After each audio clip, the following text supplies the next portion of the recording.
ये कहानी एक ऐसी रात से शुरू होती है जिसने रायस्टार की पूरी जिंदगी बदल दी।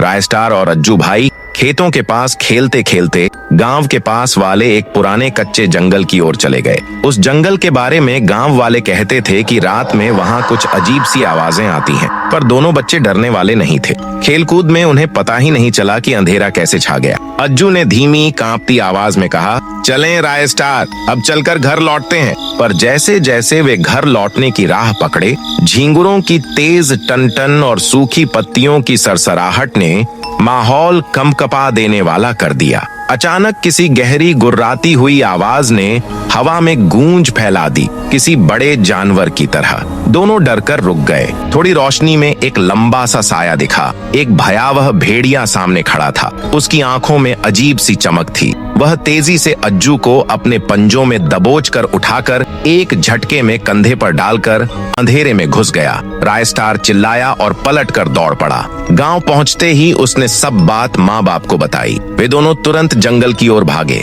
जंगल में वही भेड़िया फिर दिखा। इस बार उसके पंजों में रायस्टार के माँ बाप थे। वे चीखते कांपते हुए गायब हो गए। रायस्टार अब अकेला रह गया, न अज्जू न माँ बाप। कुछ दिनों तक वह घर के बाहर बैठे उनकी आस लगाता रहा, पर कोई लौट कर नहीं आया। धीरे धीरे उसका घर बार छूट गया। वह गांव के किनारे आंसू छुपाकर भीख मांगने लगा। कपड़े फटे, आंखों में बेचैनी और दिल भारी। एक दिन जब रायस्टार रास्ते पर बैठा था, तभी हवा में अचानक ठंडक फैल गई और सामने एक हल्की रोशनी चमकी। उसी रोशनी से अज्जू की बातें जैसे कि आत्मा की आवाज आई। रायस्टार, हमें बचा ले, हम जंगल की एक गुफा में फंसे हुए हैं। वह भेड़िया हमें वहां रोक कर रखता है, जल्दी आओ। रायस्टार के रोंगटे खड़े हो गए। अब सवाल यह था, क्या रायस्टार फिर उसी रहस्यमयी जंगल में जाएगा? क्या वह अज्जू और अपने माता पिता को वहां से निकाल पाएगा? यह जानने के लिए पार्ट 2 कमेंट करे।